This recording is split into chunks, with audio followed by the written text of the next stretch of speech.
Okay. Good evening. We're so glad you're joining us. My name is Hannah Rubens, and I'm a member of the Working Group on Racial Justice for the Episcopal Church in Western Oregon. We are happy to welcome you to the first of our winter 2023 speaker series, Conversations about the Work, What Calls Us to Work for Racial Justice. Our speaker this evening is the Reverend Dr. Mitzi J. Smith, womanist scholar, author, and professor. Dr. Smith is the J. Davison Phillips Professor of New Testament at Columbia Theological Seminary in Decatur, Georgia, and Professor Extraordinarius at the Institute for Gender Studies in South Africa. Dr. Smith is interested in close critical readings of sacred texts that attend to justice issues, the perspective and presence of the marginalized and silenced other, and the intersection of race, gender, class, sexuality, and religion. She is an expert in womanist and African American biblical interpretation. She views her research and teaching as a means of conscientization and social justice activism. Dr. Smith received her PhD from Harvard University, her MDiv from Howard University School of Divinity. She is ordained in the African Methodist Episcopal Church, and her most recent books are Decentering the New Testament, A Reintroduction with Young Suk Kim, and Womanist Sass and Talkback, Social Injustice, Intersectionality, and Biblical Interpretation. Dr. Smith's work made the Bible come alive for me again and allowed me to let the text enter into the meaning of my life. Dr. Smith, we are so happy to have you with us this evening. Thank you so much, Hannah. I think this is only my second time seeing your face virtually. Yes. So we've been Facebook friends for a while. I'm really appreciative of being here among you, the Working Group on Racial Justice of the Oregon Diocese. So thank you so much. And Madeline, for your help and assistance early on. Thank you. Good to see you face to face. And so it's my privilege to be here, and I pray that my presentation will be helpful to everyone present in some form or fashion. So your title is what calls you to this work? What calls me to this work made me sort of go back and journey back and think about when I first started. So let me share my thoughts with you. I think that in order to advance toward racial healing, we must attend to the scars and the wounds of racism and the intersection of racism, classism, and sexism. We all have the wounds and the scars, whether we're Black, brown, or white. We all have the wounds and scars, whether we are conscious of them or not. We all have of course, some wounds are more fatal than others. Some scars are more debilitating than others. But we must not only attend to the wounds, but disrupt or stop the wounding and the bleeding. Otherwise, we cannot experience healing, wholeness, or reconciliation. What has drawn me and continues to lure me to do this work, which is the labor of an activist womanist biblical scholar, is the wounding that results from the weaponization of the scriptures, oppressive interpretations or hermeneutics, and constructed theologies in the service of whiteness or white supremacy and patriarchy. I have journeyed to and through this work. I am amazed at my journey. I did not imagine it. Given that I studied not one foreign language in high school, I cannot explain why I insisted upon studying ancient Koine Greek when I responded to my call to ministry. I knew only that I was following a call on my life to prepare for ministry. I didn't know what kind of ministry, but I was sure I did not want to limit myself or let anyone else limit me. In 1980, I was a member of the Seventh-day Adventist Church in Columbus, Ohio. And our pastor's wife, we had a pastor whose wife had earned a bachelor's degree in theology at Oakwood College, which is a Black Seventh-day Adventist college in Huntsville, Alabama. Mrs. Warfield was an anomaly, especially as a Black woman. There was not one like her in the Seventh-day Adventist Church at the time that I knew of. I can't remember any particular Bible study that she taught, but I remember attending her workshop at a summer camp meeting in 1980. In that workshop, Mrs. Warfield assigned a reading from the SDA prophetess, Ellen White, her book, Evangelism. The only words I recall from the reading that arrested me were, quote, God can use anyone in God's service, but especially those trained to do the work, unquote. I believed that God was telling me through that writing that what I had to do, right? That I had to do what I had not wanted to do. And that was to enroll in a 4-year college degree program and a 4-year college degree program in theology at an SDA college. I had not wanted to attend college. I just wanted to find a good job, which I did, so as not to be so poor anymore. I sent applications to 2 Seventh-day Adventist colleges, the Black SDA College in Huntsville, Alabama, Oakwood College. That college never even acknowledged my application. Women were not typically admitted to the BA in theology program. And the Black conferences were most conservative on the issue of women in ministry.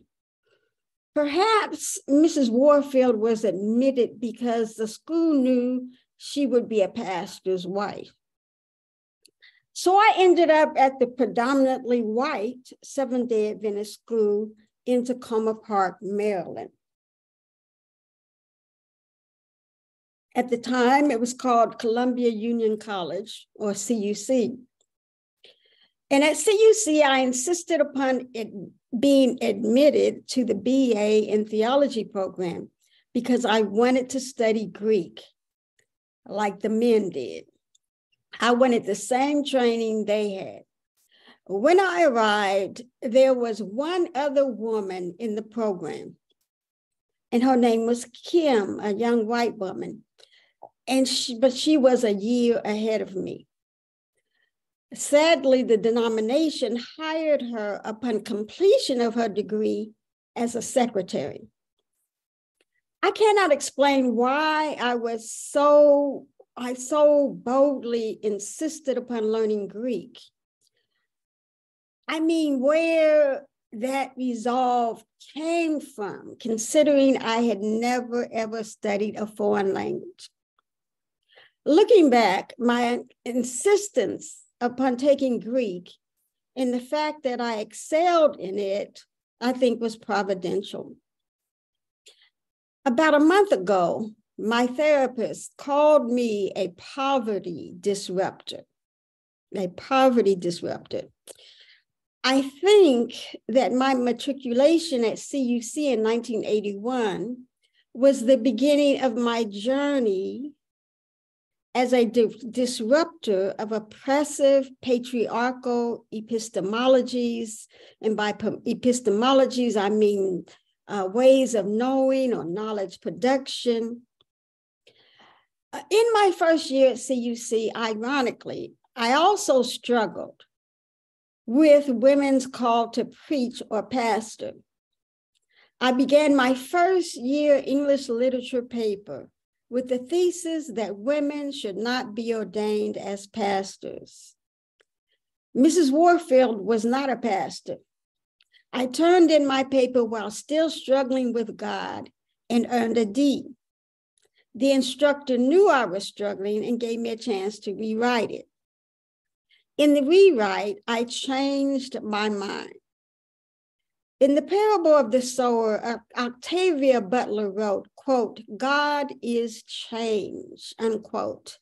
When I first read that, that struck me some kind of way. We're all taught or in Sunday school and so forth that God never changes. Butler has a point. Our constructions of God, our interpretations are contextual and contingent. I always encourage my students to take the position of a hermeneutics of humility. The idea of God as change helps us to recognize and analyze change, to adapt to change, to resist change, to engender change, or to be the change we need and the world needs against all odds. Perhaps understanding God as change reminds us that we are not alone as things change. God will help us adapt to good and just change, to resist ungodly and unjust change, and to know the difference. We are usually miles behind God, looking at God's heels and backside, never catching up, but always, if we choose, in pursuit of God and the change required to be what God created us to be and do, to embody and practice the self-love, neighbor love, justice, and mercy of God. Butler wrote, Octavia Butler also wrote, quote, "All that you touch, you change. All that you change, changes you. The only lasting truth is change. God is change," unquote. While my mother was socialized and baptized, like most women and men of her generation and of mine, to love patriarchy uncritically and unwittingly, she did not worship at its altar, nor was she enslaved to it. My mother, Flora Smith, who died in 2009, held the Bible closely, recited it from memory, but she did not hold it so tightly that she feared change or refused to change and think differently than how she was taught. Her religious formation did not prevent my mother from enthusiastically supporting my call to ministry and preaching when the church and the Apostle Paul challenged it. The Bible was not her God, neither was the church, although she loved both. I witnessed this firsthand in the ways she treated her children, her family, and other people. I remember calling my mother as I struggled with my call to ministry. I believed without doubt that God called me to go and be educated to fulfill my call. But for what type of ministry, I did not know for sure. I just knew I was not supposed to limit myself. yet my socialization had. I did not realize the ways that I was in fact limiting myself. In the process of rewriting that English paper, when I telephoned my mother, I asked her what she thought about women's ordination to pastoral or preaching ministry. Her opinion mattered. Again, it's strange that I was struggling with the issue of women's ordination, but had no idea what type of ministry God was calling me to. But as it has since occurred to me that perhaps God was preparing me to write about issues differently than I had been taught. And through writing, to challenge injustice and oppression, my own and that of others. My mother's response to the question about women's ordination shocked me. She was raised to believe that a woman should only preach in the absence of a man. A woman should not be ordained to pastoral ministry. And although my mother was socialized to believe women should not preach or usurp a man's authority, she transcended that oppressive socialization in her absolute support of my calling. Not one negative or discouraging word parted her lips. She encouraged me to preach and made sure I made it to college to study theology. God's call on my life trumped her Christian patriarchal formation. In my revised paper on women's ordination, which earned an A-, I argued that we must read Paul's command for women to be silent in church in the larger literary and historical context of 1 Corinthians and what was happening among the Corinthian believers. That was in 1981. It was, in my view, then an ad hoc prohibition and not a universal one. Today, I am more like my mother. I believe God has called me. Paul and I may be at odds, but God and I are not. I do not need Paul's ancient writing to the Corinthian believers to confirm my calling. I was there when God called and I responded. Paul was not there. I do this work because it is imperative that we strive to know the difference between patriarchal whiteness or hermeneutics, ideologies and theologies of whiteness, and the God of equality, equity, and unconditional love. We cannot have any kind of racial reckoning without truth-telling or without exposing the lies and oppressive ideologies that separate us, pitting us one against another. When is biblical interpretation in the service of whiteness, of racism, of sexism, of heterosexism, and so forth? It matters who interprets. Race, gender, class, and so forth still matter and impact how we interpret the scriptures. What do we expose and what do we conceal, and for what purpose? A variety of diverse voices are necessary. We all have our blind spots. The scriptures can be used, and I argue without misrepresentation, in the service of racism, sexism, xenophobia, genocide, homophobia, and other oppressions. Because the scriptures are written and interpreted by fallible human beings and communities who were oppressed as well as oppressors, violated and violators of others in the name of God. The Bible is a collection of testimonies by and about human beings and their understandings of their subjective encounters with the divine. Among those who testify or whose stories are the subject of testimonies, we find various human epistemological disruptors, like Naaman the leper, Job, Zipporah, Vashti, and others, especially among the prophets. When we allow ourselves to think differently than we have been taught, we can be disruptors of oppressive epistemologies. I share the following in my forthcoming book, We Are All Witnesses.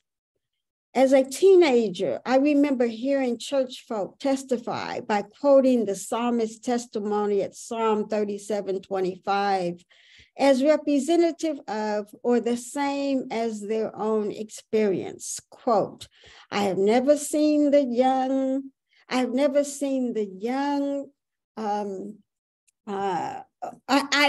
sorry, I've been young and now am old, yet I have never seen the righteous forsaken or their seed or children begging for bread, unquote. Walter Brueggemann argues that the Old Testament, including the Psalms, are testimony and counter-testimony. The psalmist's testimony troubled me growing up. Hearing that sermon quoted in testimony services in church, it troubled me. But as a young person sheltered within the walls of my denomination, I did not give myself, or perhaps did not know how to give myself permission to dissent from that testimony. And I lacked the critical interpretive tools to dissent. It was not a testimony I shared with the psalmist. When my mother was confined to a wheelchair, sometimes we asked or begged our former babysitter for any leftovers she could spare so that we would not go hungry. In church, my mother, Flora Smith, often began her testimony by reciting at least the first verse of Psalm 23, if not the whole of Psalm 23, in the King's English. The Lord is my shepherd, I shall not want. He leadeth me beside the still waters. He anointed my head with oil. Some church members stood to testify that God is good. Others were silent throughout the testimony service. My mother, like many poor Black religious folks, was just happy to see another day, given the everyday challenges of life and life in a racialized and gendered world. A few members shared special testimonies that made most folk who were struggling to survive, to keep their heads above water from week to week, envious and feeling spiritually deficient. I admit I often felt compelled to say something good, or to keep my mouth shut if I had nothing good to say. As the saints would say, if we don't testify, if we remain silent, the rocks will cry out. Sometimes I yielded to the pressure, but I was most excited when I had something truly miraculous to share. It was not unusual for somebody to give a covetous-worthy testimony about how somebody paid their rent, followed by how God is faithful if we are faithful with our tithes. The saints testified that God's faithfulness, the God who owned the cattle on 1,000 hills, and I thought, who needs cattle in the projects? The God who owned cattle on 1,000 hills depended a whole lot on our tithes. Such testimony was followed by a hearty symphony of amens. Few dared remain silent or respond differently to such positive, earth-shattering testimonies. God is good all the time, and all the time God is good became a testimony staple. But that ain't everybody's testimony. I did not plan to be a biblical scholar. In the second year of my MDiv program, I thought maybe I could become a biblical scholar like my instructor, Dr. Kane Hopefelder. The church did not want me. I believed God had other or alternate plans. In this 21st century, it is still rare for a seminary student to be taught by a Black woman biblical scholar or to read a book by one. As a Black woman biblical scholar, I can be a disruptor who intends only to benefit from the systems and structures that whiteness built on the back of Blackness or racism. Or I can choose to prioritize the voices, experiences, histories, artifacts, and concerns of oppressed Black women, communities, and others. I have chosen to prioritize justice. I choose to expose, challenge, and dismantle whiteness as an oppressive ideology that undergirds unjust systems, structures, and practices. And by expose, I mean to identify, name, and raise the consciousness of my students and readers about the injustices that plague the most vulnerable among us. In order to enlist others in the struggle against injustice anywhere and everywhere, we have to raise people's consciousness about injustice. And for me, this means privileging the injustices in the world in front of the text when doing biblical interpretation. The 15-year-old Black girl, Lauren, who is the protagonist in Octavia Butler's Parable of the Sower, suffers from hyper-empathy syndrome. Lauren states that if it were a more common ailment, people would not kill each other or inflict pain on one another. She asks if mere people or everybody had hyper-empathy syndrome, quote, who would cause anyone unnecessary pain? She goes on to say, I've never thought of my problem as something that might do some good before, but the way things are, I think it would help. I wish I could give it to all people, that is hyper-empathy syndrome. Failing that, I wish I could find other people who have it and live among them. A biological conscience is better than no conscience at all, unquote. I do this work because I desire to raise my own consciousness and empathy for the oppressed and against oppression and violence, and hope that others are similarly impacted by my work. In my book, Woman Assassin Talkback, I wrote that, quote, biblical interpretation or scholarship is primarily concerned with the world behind the text, that is the historical, and or the world the text constructs, that is the literary, and only marginally addresses the world in front of the text or the contemporary world in which we live. But the impact of our contemporary context, like air in the room, is inescapable. It is the elephant in the room, and sometimes the elephant is the room. To expect communities most impacted by social injustice to ignore their oppressions in the process of biblical interpretation places a greater and often unbearable burden on them as readers of sacred texts.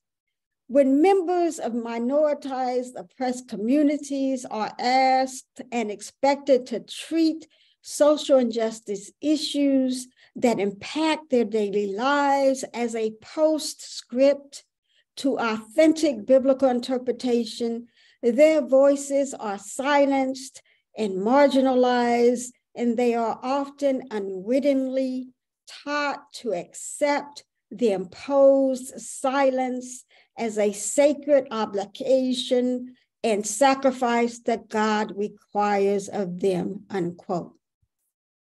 My mother, her parents and grandparents, and most people in Black and Brown communities and or in poor communities here and around the globe know experientially and existentially what it is to negotiate life within unjust systems and structures and at the mercy of unjust practices and policies. Or as Howard Thurman put it, they live daily with their backs against the wall. I do this work because I know what many of them know, have felt what many of them feel, and have survived, even with wounds and scars, what some of them have not and will not survive. As people of God, we cannot, should not ask or expect the marginalized and oppressed to be reconciled to oppressive systems, structures, policies, and practices. And that includes the practice of biblical interpretations, practices of biblical interpretation that are oppressive, including oppressive religious systems, structures, policies, and practices. I did not set out to prove in one of my latest writings that Luke's Jesus entered the world through the womb of an enslaved mother.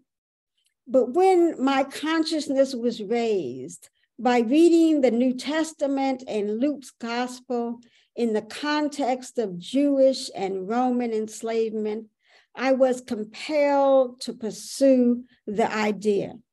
And in pursuing it, I discovered that over 25 years ago, a South African scholar named Winsome Monroe had already published a book posthumously. She died shortly after her manuscript was accepted for publication. But her book was published posthumously, entitled Jesus Born a Slave. Monroe was a South African scholar and activist during the apartheid in South Africa. She was exiled from her country and came to the US to teach. Her book, Jesus Born a Slave, received no reviews here in the United States of America or in her native South Africa, where she later returned to participate in their first free elections. Monroe, like Luke's Mary, was silenced. In my recent essay, entitled, quote, Abolitionist Messiah, a man named Jesus, born of a doule is Greek for enslaved female, which appears in my latest edited volume, Bitter the Chastening Rod, I argue that we should take seriously Mary's self-identification that she is a doule, an enslaved female. Enslaved females only give birth to enslaved infants. In another essay, I argued that Jesus was likely castrated during his crucifixion. Crucifixion, we know, was primarily reserved for enslaved persons, criminals, and or the criminalized. Often, when I have presented on either of these papers or hypotheses, I have been asked, normally by white persons, but not only, what difference does it make? And this is my response. To take seriously Luke's characterization of Mary as an enslaved young female means that Jesus was born enslaved. I argued that Luke's Jesus was emancipated at the age of 30. It is the only gospel that identifies his age, and thus engaged in ministry as a freed man in stigmatized flesh. This interpretation, which is quite probable, or it is at least as plausible as an interpretation that denies Jesus' enslavement, situates Jesus at the bottom of the society in which he was born.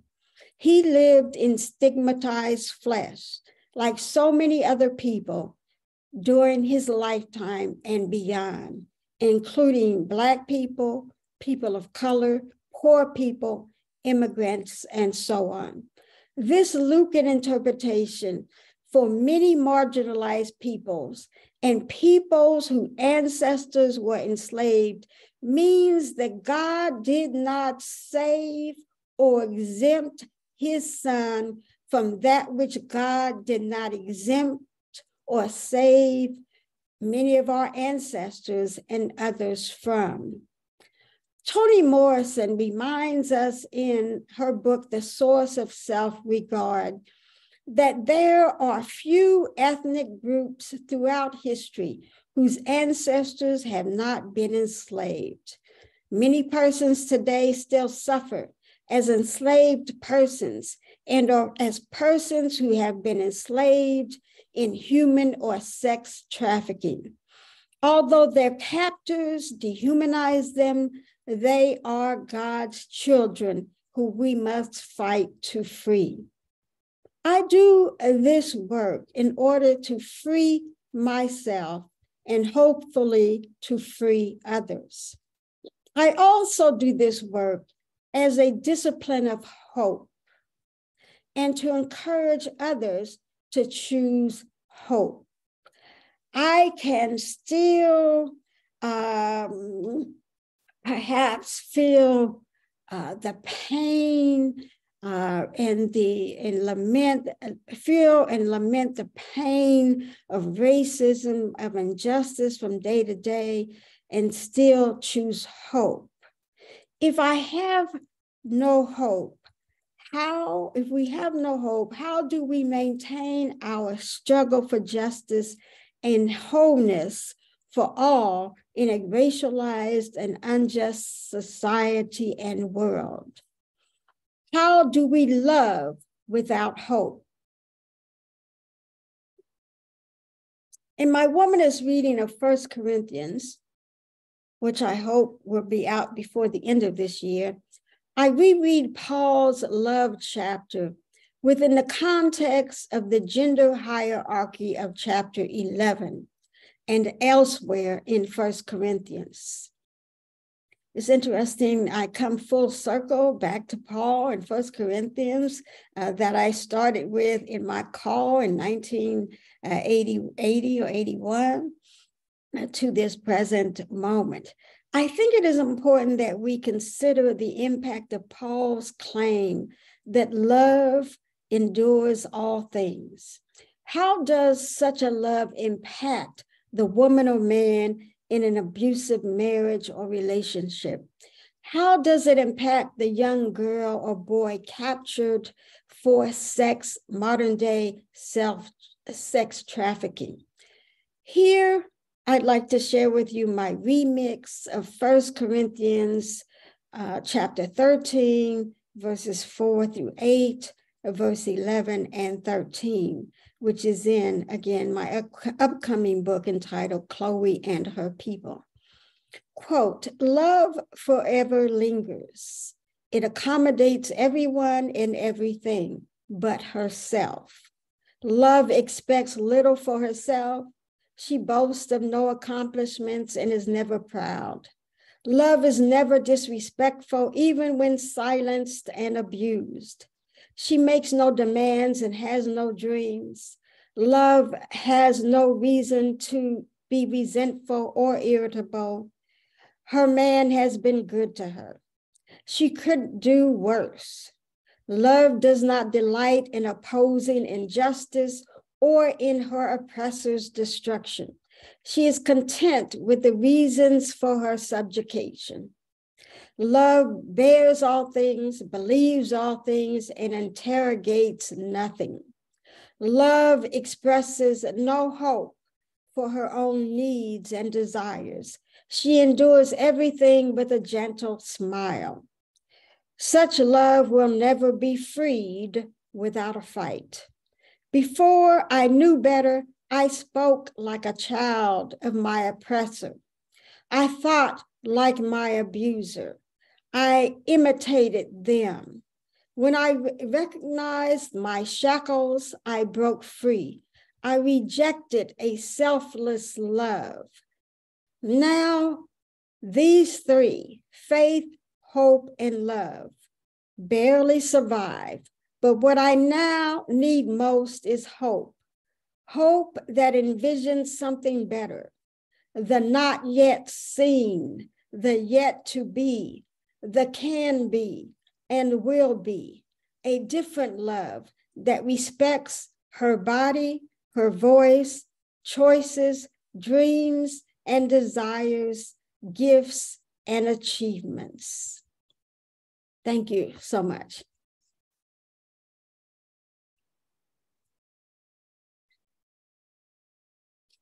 Thank you, Dr. Smith. We're going to have some time for questions and dialogue. If you have a question, would you please put it in the chat? I'm not seeing questions. I've got lots of comments. Well, am I muted? No.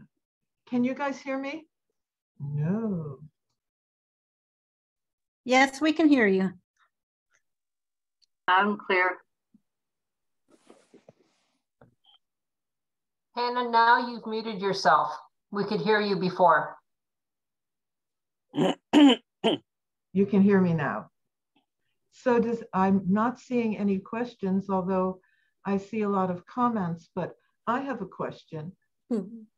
What do you see the role of the institutional church, especially churches like the Episcopal Church, which is often geographically predominantly Caucasian, or thinks of itself as predominantly Caucasian, in righting the injustice? I think it is very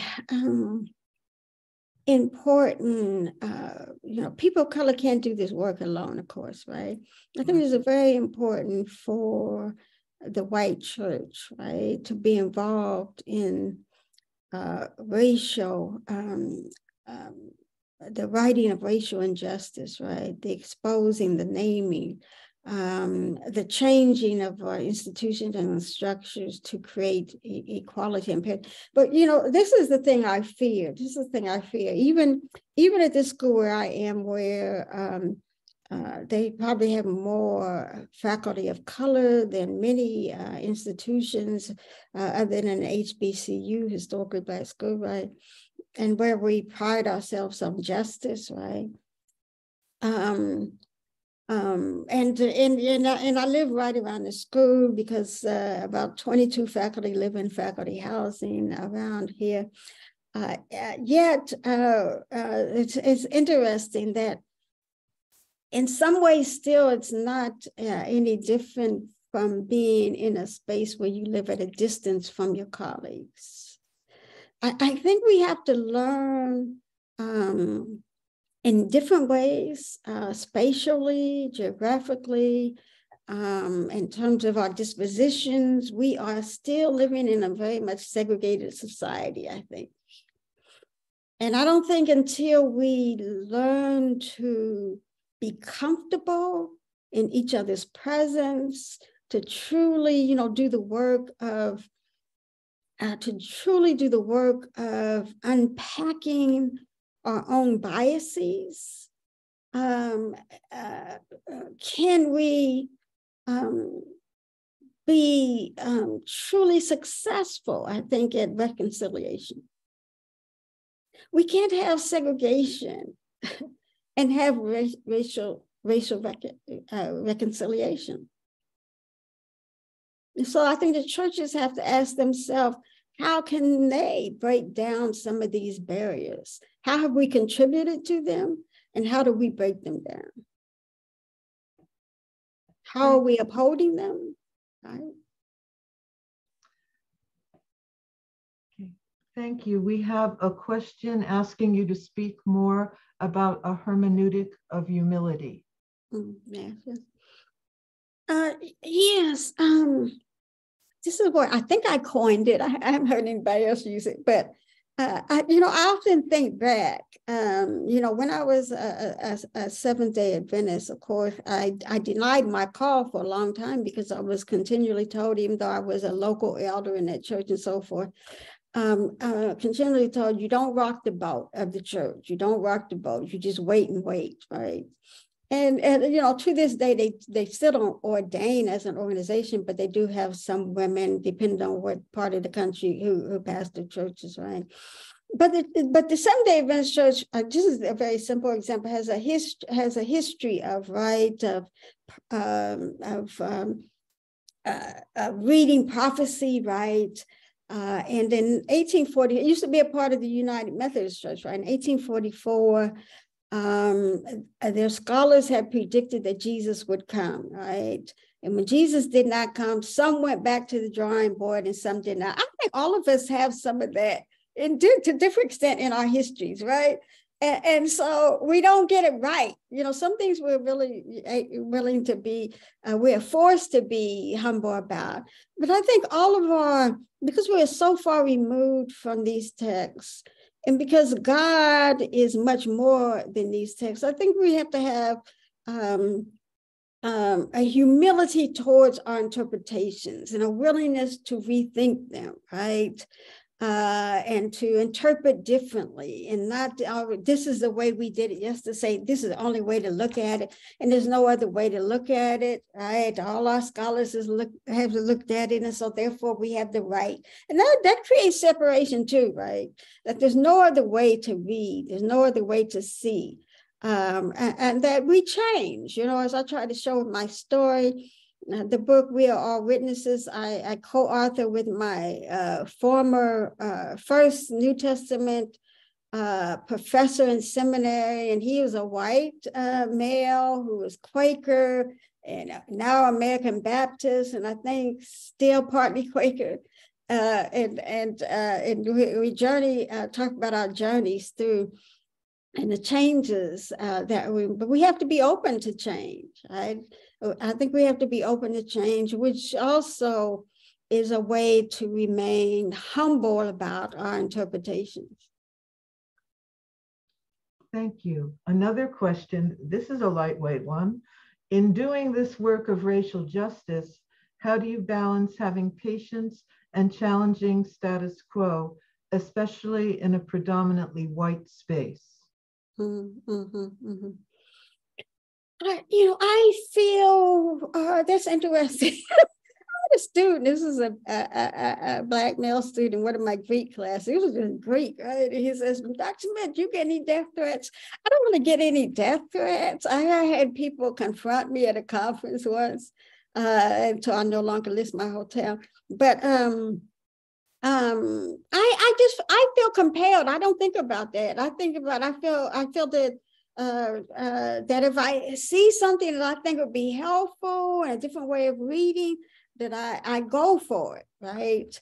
I feel compelled to do it, and I follow. That means that sometimes I change my mind, but I go for it. I feel that God put me in this place. That God is leading, and we always follow God imperfectly because we cannot see perfectly.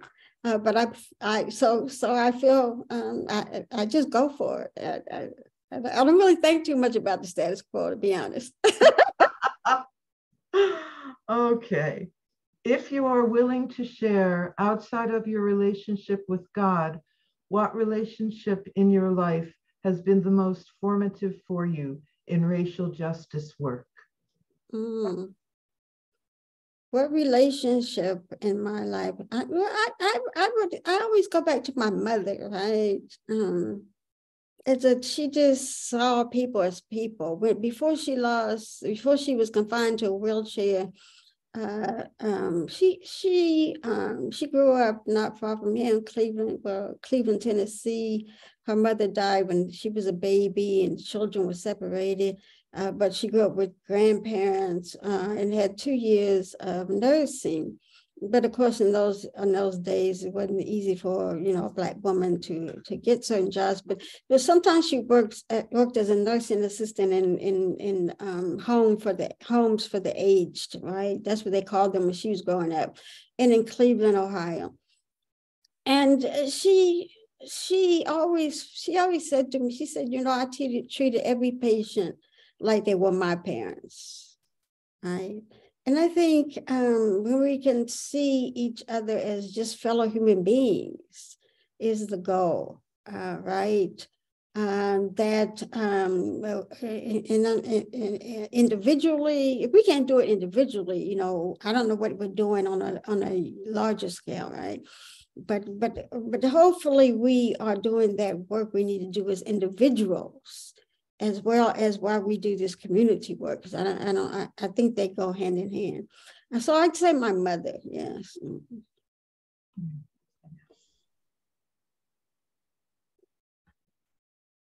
Well, we have someone who quotes the statement that Sunday morning is the most segregated hour in America.